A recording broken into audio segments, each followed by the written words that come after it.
Tonight on the Eyrie, we despair as half our squad is rumoured to be leaving. Remiss on the manic actions at the brewery on Sunday, and look forward to playing a French side in a European competition away. Stay tuned.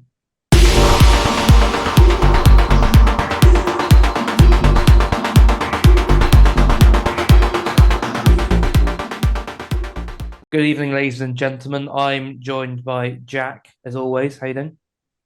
Good, mate. I'm good. Happy to be here again. Unfortunately, both Grant and Josh are have come down with a terrible sickness of being just awful chat. Grant stuck in the middle of France and Josh stuck on a train between London and Gloucester. We've replaced them with a very able deputy. Nick, how you doing? I'm all right. I'm like a traveling reserve, and I do get a game now and again.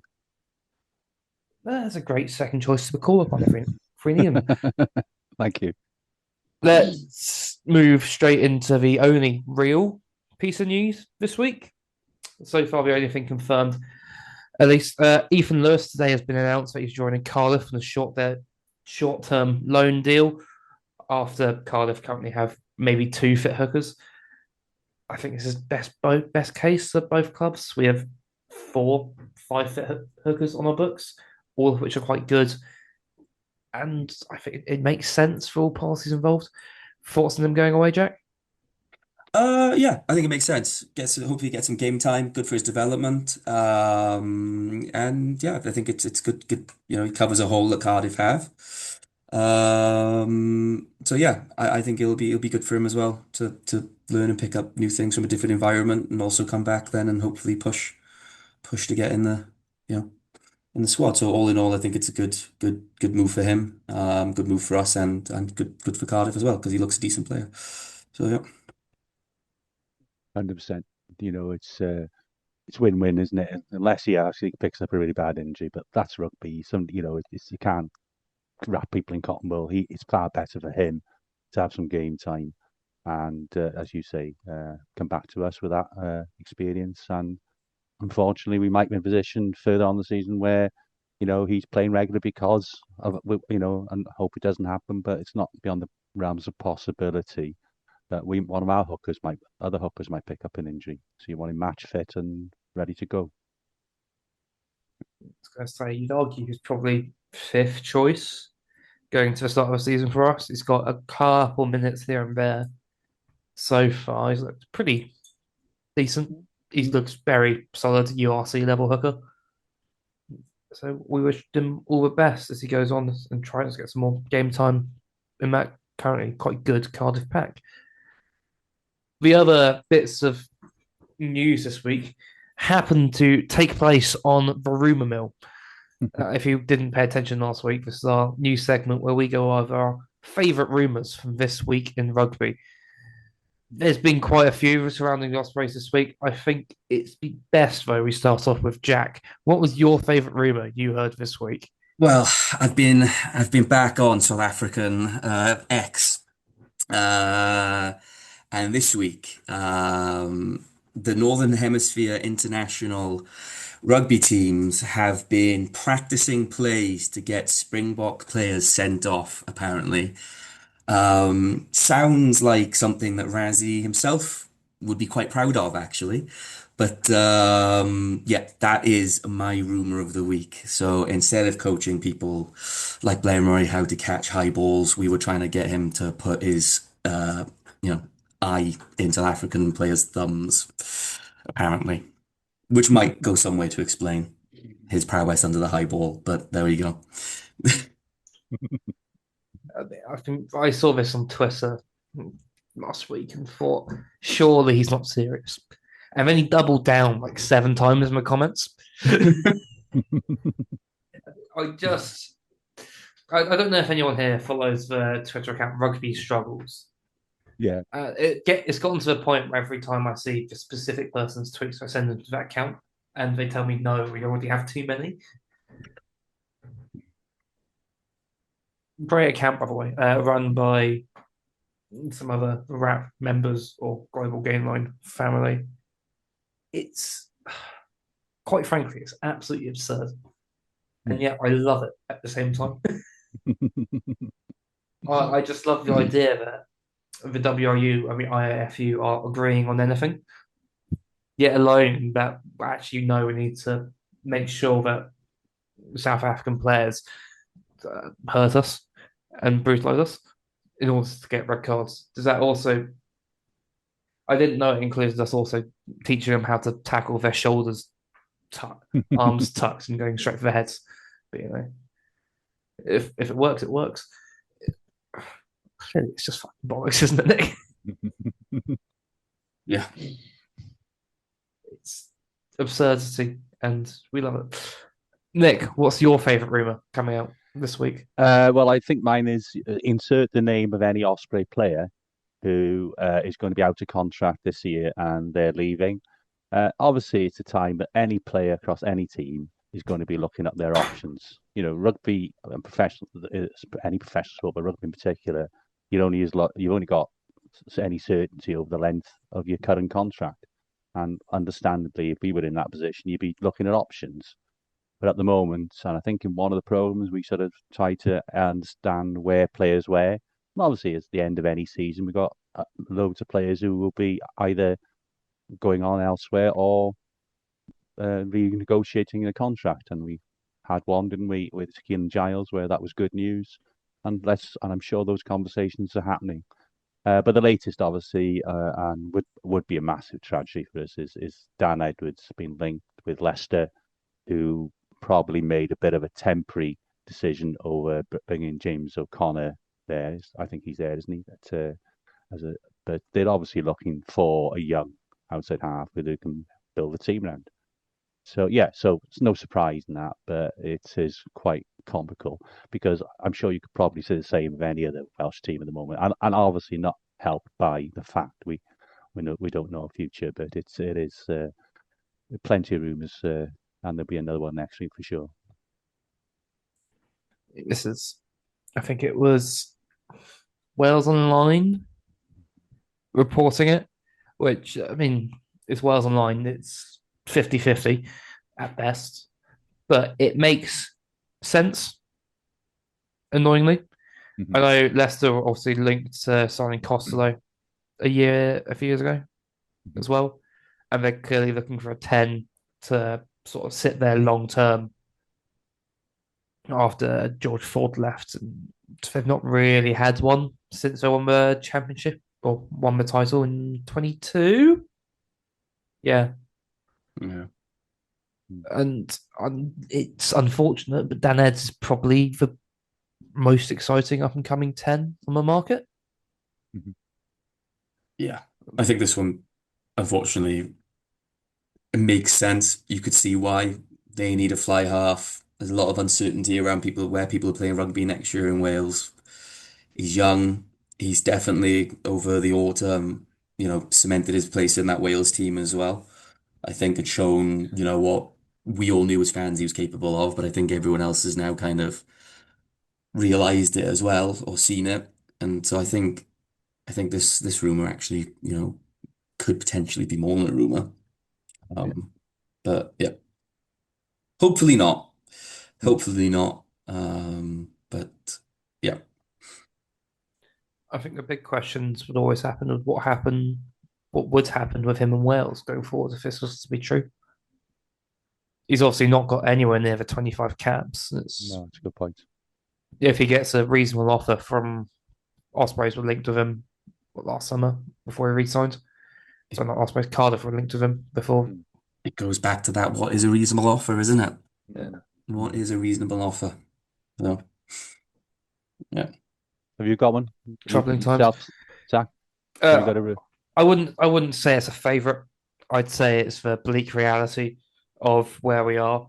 But it's the rumour that both Jack and Dewi have signed for Gloucester, pending to be announced, according to Times journalist, deputy rugby editor correspondent. Which once again just sort of makes sense. Probably our two best players at the moment. You just thought that Jack could have done better than Gloucester. I know that's He was a, linked Deals You linked to know, Sarries for quite a while, to be yeah, fair. that's the thing. I was thinking like you could see him in a series environment or something like that. He's a world-class player. Gloucester are, a decent rugby side. Don't get me wrong. There's not disparaging, but they don't- Very up and down. yeah, they're not challenging at the top of the table. And I think Jack's the kind of player who should be, in teams that are challenging for, top honors. Um, It's but a maybe bit, he wants to stay close to home. Yeah, maybe. but Uh, I imagine he doesn't want to move out of Swansea. Yeah. I'm gonna poo-poo this and say Jack's going to be the captain of the Ospreys moving forward, and we're going to be one of the three teams. And Welsh Rugby Union will finally see some sense and do everything possible to keep our true world-class player playing in Wales, our Welsh captain and our Osprey captain in I, the future. I thought you were going to say to get rid of the Dragons then. Hey, they run a good business. Yeah. Doesn't matter about performance or any improvements over an 8 year Yeah. period since the chair has taken over. But there we are. We, The kind of positivity I need on a Wednesday. Yeah. I don't think we're. Let's go on to the one positive thing that did come out of Welsh Rugby this weekend. We won a game from out of nowhere. Obviously, uh, Sunday afternoon, Connacht Ospreys. We looked. I watched the first 35 minutes and wanted to tear my eyes out with a rusty fork. And then I missed probably the first 20 minutes of the second half. And I realized we were back in the game and somehow we won it. Uh, Jack, what the fuck happened? Mate, that first half was not good, was it? To an understatement. It couldn't, losing the physical battle, losing the scrums. Just, I was watching it thinking, oh no, like no. Um, Weirdly, and I don't know what you think, but I think Garen Phillips getting sent off might have actually kind of helped slightly in the end because it brought Gartom on, and that shored up the scrum a bit. And then getting that try just before half time, I think made a big difference as well with Deeves going over. And then in the second half, they played the conditions properly. They were like a different team, played in the right areas. They were more physical, got off the line. I mean, that last passage of play, shout out to the commentary. Uh, I don't know who was on comms, I can't remember, but they were willing or not to score. Um, never looked like scoring. And everything got shored up. And I think that it was finally seeing that depth with the forwards as well, with the replacements coming on. um, and doing a really, really good job of just like adding a bit more of a physical edge. So as like Connacht wilted, it just looked like Ospreys went from strength to strength to strength, really. And in the end, it ended up being a really good win. And fair play to I've said in the podcast a lot that there's been a problem with loss of momentum, and then once the momentum's gone, struggling to wrestle it back.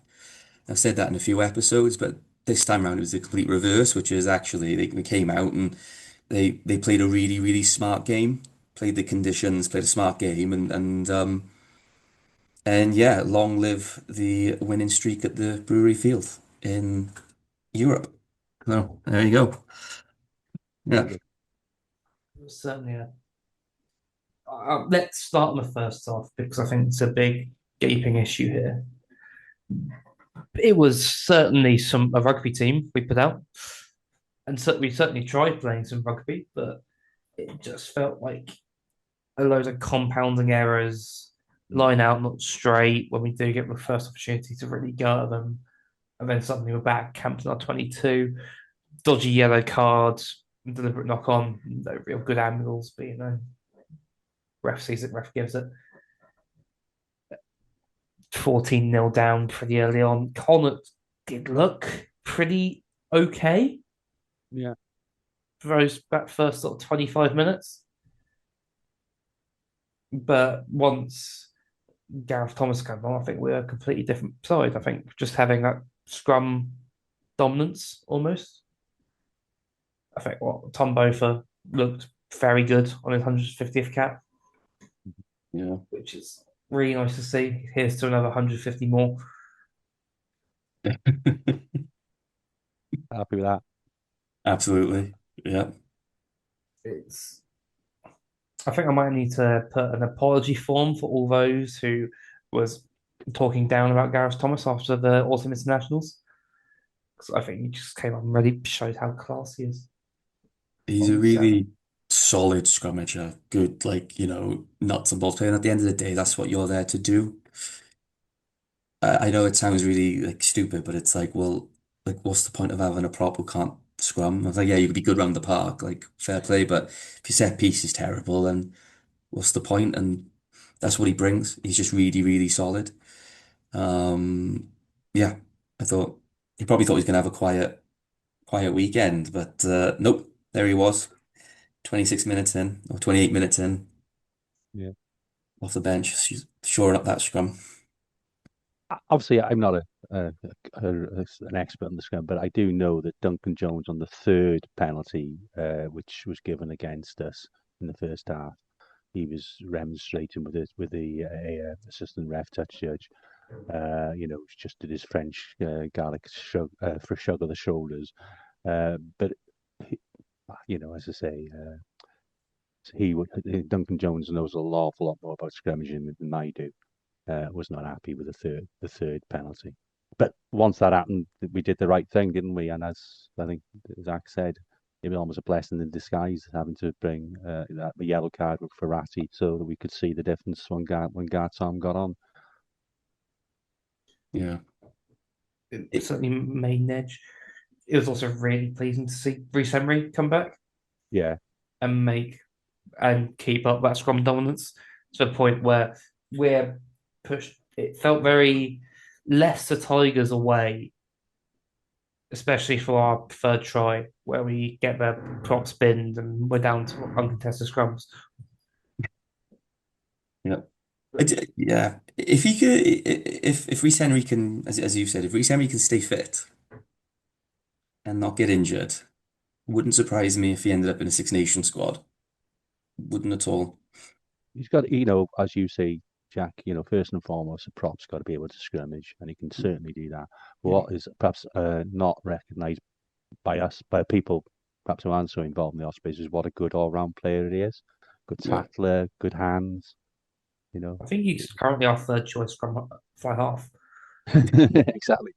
So, yeah, I think that really augurs well.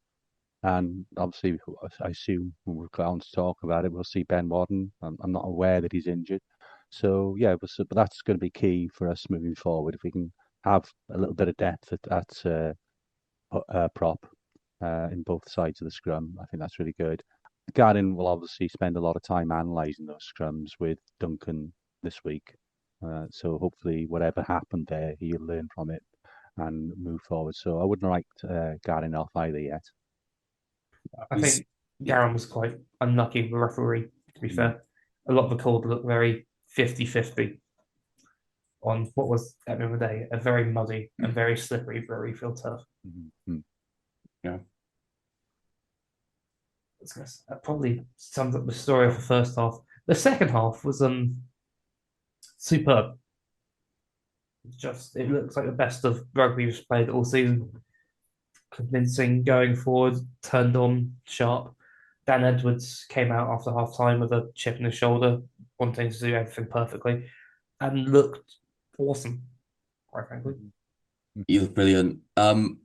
I think that centre partnership looks so good, by the way. It does. Like Boshoff and Cockney like it looks really, really, really, really good. Really tidy. Like it's almost got that touch of like you know, that kind of like Hadley Park's kind of like I am just good at the basics, nothing too flash, decent feet, and like good hands. Done them both. Boshoff and Cockney like I think they played really, really well, particularly in that second half in terms of creating space and moving the ball. Yeah, it was just a completely different game. It was nice to see Ryan Smith get a try as well. I thought he It had a was superb. really good game. Yeah. Him Really, and really good game. him and Reece Davids look like a proper international quality lock pairing. Yeah. Yeah, it's starting to look as if again we've got some real depth at second row, which we always knew, but we had to sort of see Ryan really to a couple of games. You know, he played well up in Edinburgh, and he was even better on Sunday. So you know, when you start putting Ratty can play that obviously, you know, Fender when he's fit back into the equation. We've got some, you know, really good stock in the second row as well, which, you know, as we all say, the physicality and the nuts and bolts of the game have got to be right for the centres and the rest to look good. So we've got to have that, and I think we will have moving forward now for this next block of the games. Yeah. Uh, Obviously, shout out Justin Hopkins, who looked very lively on weekend. Arguably could have had three tries.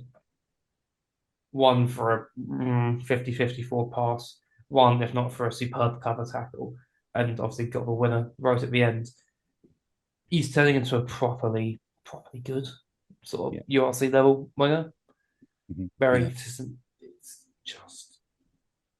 It's nice to see him develop so roundly. Obviously, there's a bit of concern he might just end up being another fullback, but it's nice to see him develop on even further. Do you guys have any more standouts? Not so much a standout, but as he lights up any game, it's great to see Keelan Giles back out there as well. Yes. And you know that again gives us options out wide, doesn't it? Sunday was good. Jack's already alluded to a very good centre partnership now. Ruben showed great vision. I think everybody in the crowd was shouting, "Kick it to the corner." He didn't, and well finished off by Phil Cockerson. He still had a little bit to do, you know. He still had to power his way over. So yeah, tremendous. The other thing I felt was Tips's defence was excellent. You've mentioned it, Jack. Zach, sorry.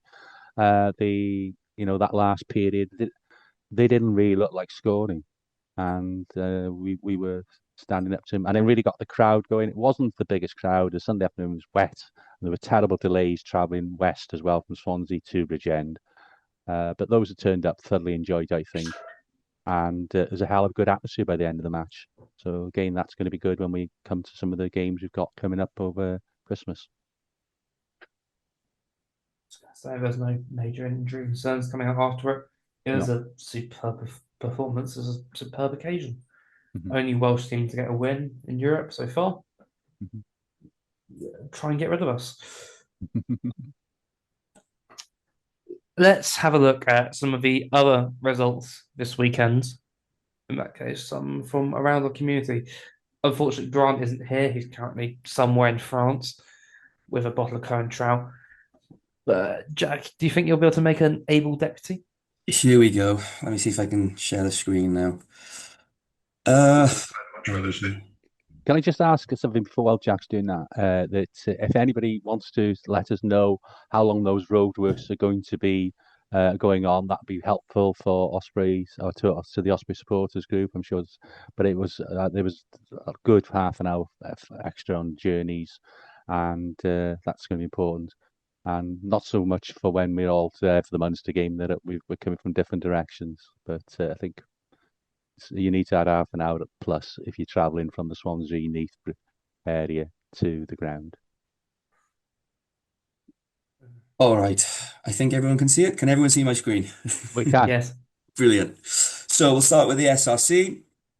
Aberavon 24, Ebervale 45. Disappointing for Aberavon there. Premiership, Neath 29, Llanelli Wanderers 23. Championship West, the Cup. We got Ammanford 21, Trebanos 20. Bedwas and Gosainen wasn't played, but I believe that means that Gosainen won. No, with a V? Am I wrong? I don't know. I know. We'll I glance think over that one. Yep.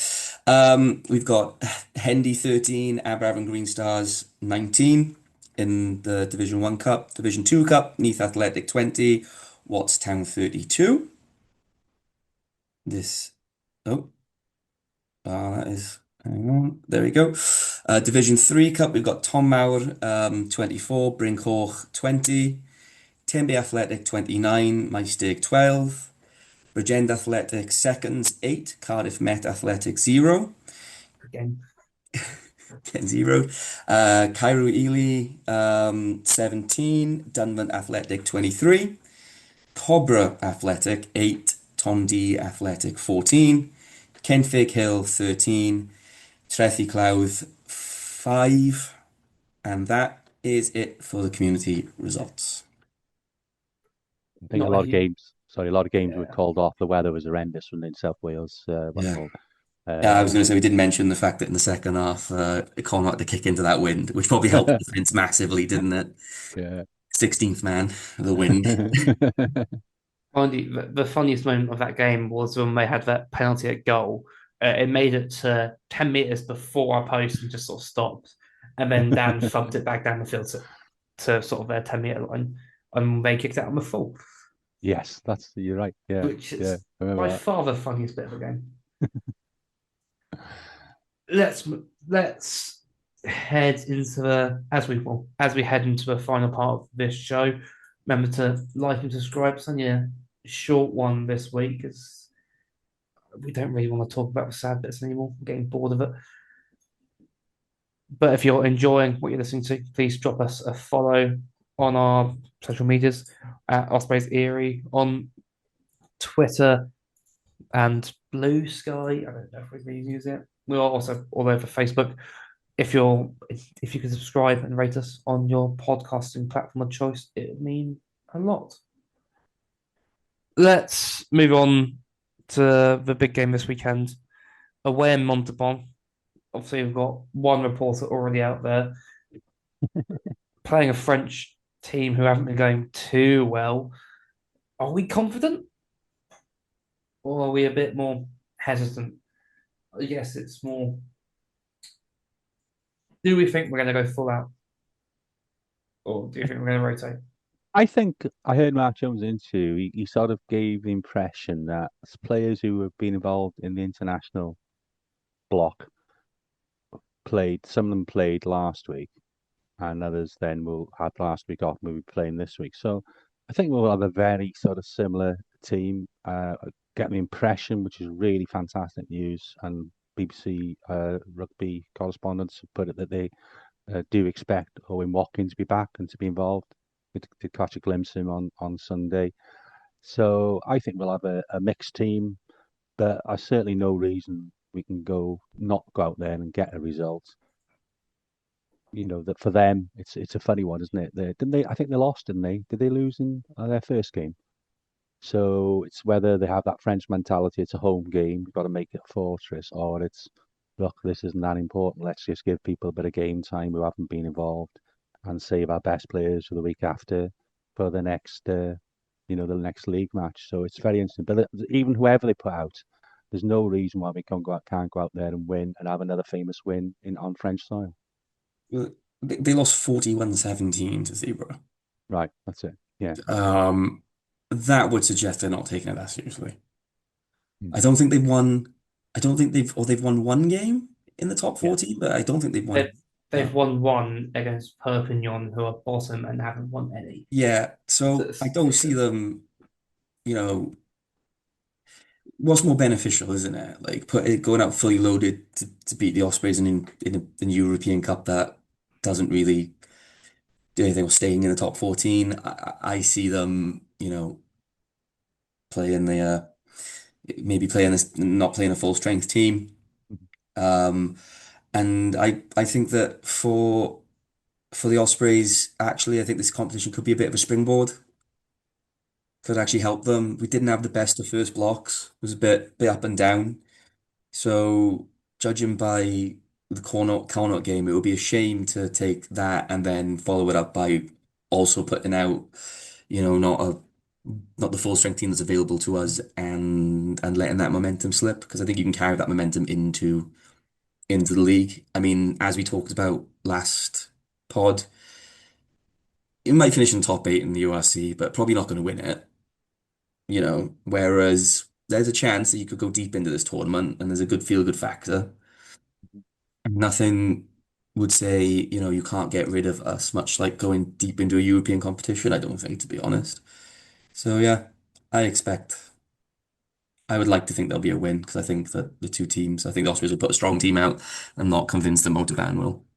So yeah, I don't know what people think, but yeah, I'm What about you, currently, Zach? I'm currently looking through the Montalban squad, and it doesn't look that good. No. It looks thoroughly beatable. There's not many big name internationals. The biggest name I have is probably Via Fafita, who has Mm. notably not won many games. This is us, especially of yeah, late. It feels like this is a game we can target and really get on top of them. They're going to be big, they're going to be physical, they're French, but if we can match that, we should probably have enough quality in the backs, no matter what, at this point. yeah. I think the interesting thing will be what team we put out. Do you boys want to have a quick guess at the starting 15? I think just before we did, I think I'd say this. I don't think we'll see Dan out in France this weekend. I could be wrong. I think he will give him this weekend off, given what Yeah, he said. Maybe Ruben as well, and bring Hardy back into the equation, who hasn't actually played since he hasn't played an awful lot for us this year. So I'd certainly would hope to see him involved, and probably give Deavesy a week off as well for the big games coming. And Gwilym Evans has looked decent when he played. He had a hell of a good game up in Edinburgh. So yeah, I think maybe with that in mind, there'll be a couple of changes. Uh, then you start Keelan this week, for instance, and give you know Sunday rest. Kasende a week off. Again, looking at bigger games. It's a good position to be in. Do you play? Do you reckon they start Garen Phillips again? Give him another crack at it? I think I would, Yeah, I think I would. I think he'll have a hell of a point to prove, won't he? yeah. I yeah, think he'll come back in and he'll just be raring for it. Yeah, Like he'll be wanting to go out and smashing people. yeah, He'll admit himself he didn't get the rubber green and have his best game. It'll just be wanting to say, I am good enough. I should be mm, playing for the Ospreys. I'm looking to start. And that's what we want. And then we still got depths at loose head. Steph yeah, Thomas is still yeah. around. Cam Jones. Yeah, Cam Jones has looked good as well. I wouldn't mind seeing him come off a bench at 50 minutes, 30 minutes on the Mm, clock hmm because he's just a unit, hmm utterly massive. Would you give I, Moriarty a rest this week and hopefully get Morse involved? Yeah, Moriarty's played every game we've had this season, hasn't it Yeah. depends if they get rid of, or get rid of if they bench Devesy, right? Mm. he? I think it also depends if Morgan Morris is fit. Yeah. Yeah, yeah, that's a good So point. thing about like Ross Moriarty is he will have breaks, won't he? Theoretically, during the Six Nations and things like that. Yeah. If he doesn't get called up, and I think that signing was based on the idea that he probably wouldn't get called up. I don't think, I think he's been brilliant. I think he could get called up, but judging on the autumn, Mm-hmm. I'm not sure he could have done any more to get into that squad in that first block. So there's a chance that they just play Moriarty anyway. Um, Yeah. And I think the other thing is, of course, he's got plenty of experience playing in France, hasn't he? yeah, So having somebody who's been out in the type of environments, that would be positive. So yeah. I can see arguments both ways really on that one. And yeah, if they rest Dan Edwards and they rest Deeves and they rest, you know, Morgan Williams, Yeah. how many changes do you want to make? Because if Dan Edwards is in play, and that means that you're already going to have Walsh at 10, which means Nagy comes in at 15. Um, I don't think you want to change that makeup too much. So I would say if the boys will, I'm gonna throw a rogue one out there. Do we give Lewis Edwards a run out of 15? Yeah. He's He's been been outstanding, awesome isn't for he? Swansea. could Yeah. do, I'd say he's a unit. He'd be good under the high ball. Like, 6'4". yeah, That's given part how of. important that is, it's not a bad shout. Um, It's but again, it's depends on how much you want to win this game, isn't it? than how much you want to change up in a group stage. And yeah, And also, who, if we do think that Dan's not playing and Jack obviously will step up to, Jack Walsh step up to 10, what would happen? Who would go to 10 if Jack was knackered for 10 to go or, picked up a slight knock? We've got to have somebody who is capable of going up to 10, haven't we? Because there wouldn't be anybody if Dan's not even in France. yeah, yeah. So based on that, I'd say Dan's probably going on the bench, maybe. Yeah, maybe. Yeah, Just probably just as injury cover. Yeah, yeah, yeah. Let's go 1 through 50. Just leave no holes. I'd imagine we'll probably start Garen Phillips again. I yeah. think Yeah, we'll set them up yeah. collectively. Do we think Derry comes back in? Or do we gonna stay with Sam Perry and Lewis Lloyd on the bench? Happy either way, really. If I'm honest. I'd Nothing be I'd say against it. Derry probably comes back in. Okay. I reckon. Like if you take out the other, working on the basis we take out the other Wales players who are in the Wales squad, it'd be good to have Mm, someone like Derry coming back in while taking out. You don't like it's like, for me that would be like a kind of like a we're losing some places but we're gaining in others, mhm. so to I guess speak. it helps with the sort of leadership voice that he Yeah, might come Yeah, up into. yeah, yep, yeah. Sam Parry off the bench, I imagine, to get a more try at the ends. Hmm. yep, Do we? I think it's time to give Tommy Boy for a rest. Yeah, I'd agree. Start recentering. Yeah, yeah, I think so as recently. well. But he is coming into form, Mm, Tom Botha. He's looking better than he has done in the last few weeks, isn't he? mm. I still give him. I want to save him for Munster at home, Yeah, arguably. Yeah, yep. Yeah, I think yeah, Reece Henry comes in as well. Yeah, Ben Moran on the bench makes sense. Give yeah, yeah. him some game time after being with Duncan and Wales. Mhm. Yeah. Into the locks, then I wouldn't change it if both are fit. Rhys Davies obviously only played against South Africa. Uh, I personally would consider keeping him with Ryan Smith. Ryan Smith would definitely is one of the second rows for me. It's whether you put Hugh Sutton in or if Fender is fit to give him a game. But Ryan Smith's got one of them for me anyway, one of the second row berths. yeah, I think having Reece Davis will be massive going away in France Yeah, by the nature of their size yeah, and the fact he's probably the biggest physical specimen we have. yeah, Just yeah. makes sense. Hmm. Let's keep Hugh Sutton covering the bench again. Yeah, He always brings on an impact to cover the six as well. yeah, Back row, we're gonna keep James Ratty, I imagine, at six. yeah, yeah. I would. It's change. I think Moriarty at eight. We bring in Morse at seven. I wouldn't put it 7. I don't think it's his best position. I know he can do a job. I'd like to see Gwilym Evans give him a go at 7. Um, yeah. I agree. I don't think Morse works as a seven. Doesn't, yeah. he's not quite got the nous of it. He's got all the physical attributes, but it's just not. Yeah, you want him running, don't you, really? That Yeah, explosivity and the change of direction he's got. It definitely, for me, like, I know there's a lot of talk about, oh, he's play seven, he can play six, but he's an eight. yeah, I think he is an eight, and I think that's his best position. I'd like to start seeing him playing there more. But, when Morris comes back and Moriarty, it's tough. It's a very big, it's a competition for that place, Stacked. definitely. Yeah. But then again, Moriarty can play six, right? Yeah. yeah. Which I think would be a brilliant back row, which is Moriarty six, Deavesy seven, and Morse at eight. I mean, it has been brilliant so far this season. Yeah, It was great out in South Africa. yeah, Mm. I was gonna say that back row still feels quite good with Willem Urbanson. Give him a run out, see what he can do. I still have Morsey on the bench. yeah, It feels like the number 20 shirt is built for him at the moment, at least for Wales. Him coming off the bench here to run around a load of tired French forwards feels quite nice. yeah. Yeah. 9 and 10 men. We giving Hardy a start.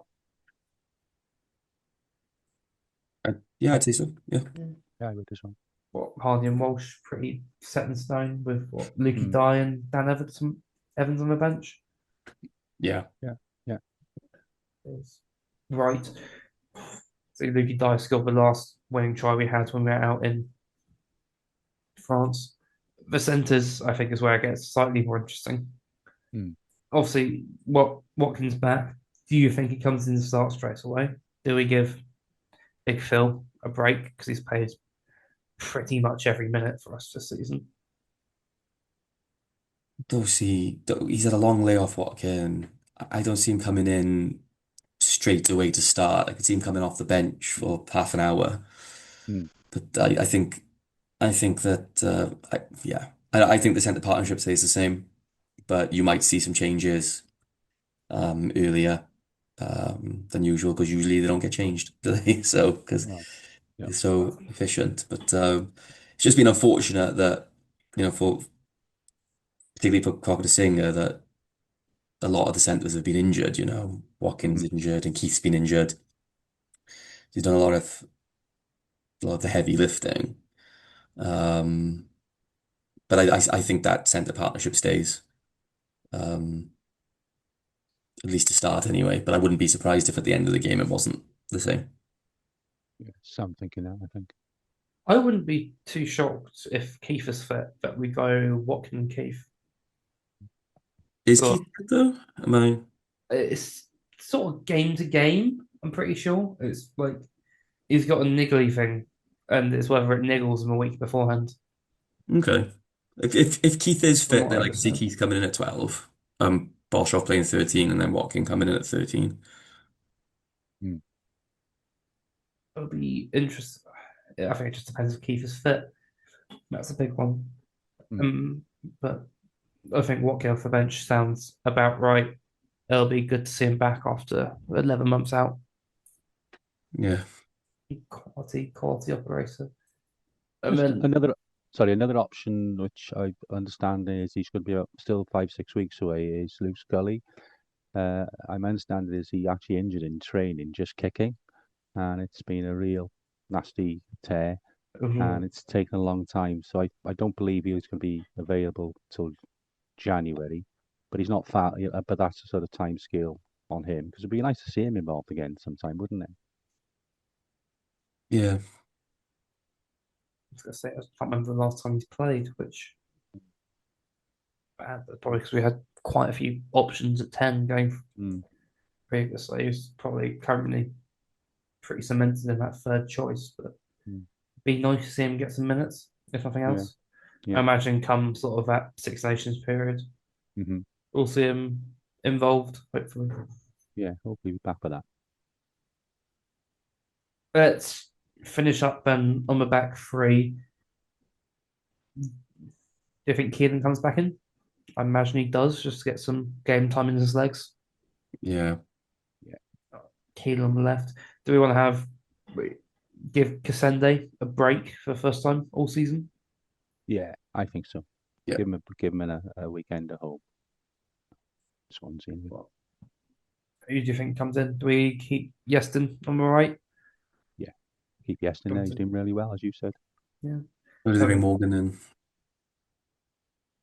Yeah. is Ryan Corbett fit? Don't know.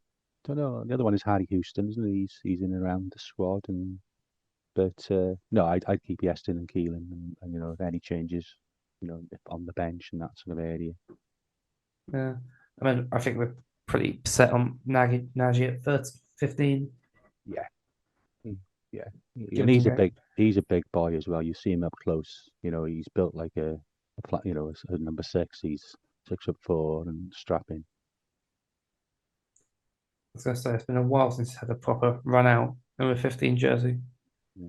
So it'd be nice to give him some French people to run around or into.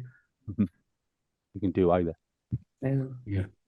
I was going to say, I don't think there's a space for a back three on the bench, but it feels almost quite a good team. Mm. Like we should be going out and putting up a performance for the 23 that we have available at least. Yeah, I'd imagine being where it is, apparently an hour from Toulouse, it's going to be hopefully a dry day. And why can't we go out there and score 4 tries as well? Yeah. Because I think that should be the aim, no matter what, is bonus point Hmm. minimum. Whether it's winning or losing will yet to be decided. Hmm. Let's round things out then with two predictions. You know what they are. Something funny and a score prediction. Nick, do you want to start us off? Yeah, I'll go Ospreys by 9 with a bonus point win. And unfortunately, we might have to see somebody escorted from the ground and wearing a Osprey supporters bucket hat. And and if it just happens to be somebody who's been on the regular on this program, we will absolutely deny any knowledge of him. You know what? I quite funny. Jack, I go Ospreys by 14. Ospreys by 14, bonus point win. Uh, don't think Montalban are going to put a decent team out, so I reckon a solid win for the Ospreys. Something funny, again, aforementioned person on this podcast, being seen in the stands, being fed Cointreau by an elf at Christmas elf. Because my understanding is he said he'd be on the podcast today. Then he said he was delayed and couldn't get a taxi. But I reckon he just had one too many shots of Cointreau at the airport from the person giving them away for free and thought, you know what? I'm off to the pub. Power to him. because so Brilliant. that sounds like you do. Yeah, exactly. I think it's going to be a triple range of Ospreys victories. I think we're going to win by 12. Just weird number. I think we'll miss one conversion. But I think the funny thing happening is Reece Henry's going to get a 50-22, and Andrew Ford's going to have to somehow retcon it into one of his end of the year highlight videos, just on principle. It's a good one. I don't think there's anything else for this week, gents. Any other Ospreys related facts and feelers before we go out to France away? No. We'll call it there for this week then. Thank you, ladies and gentlemen, for listening. We've been Eyrie. We'll hopefully see you after a positive result next week. Ta-da. Take care. There you go.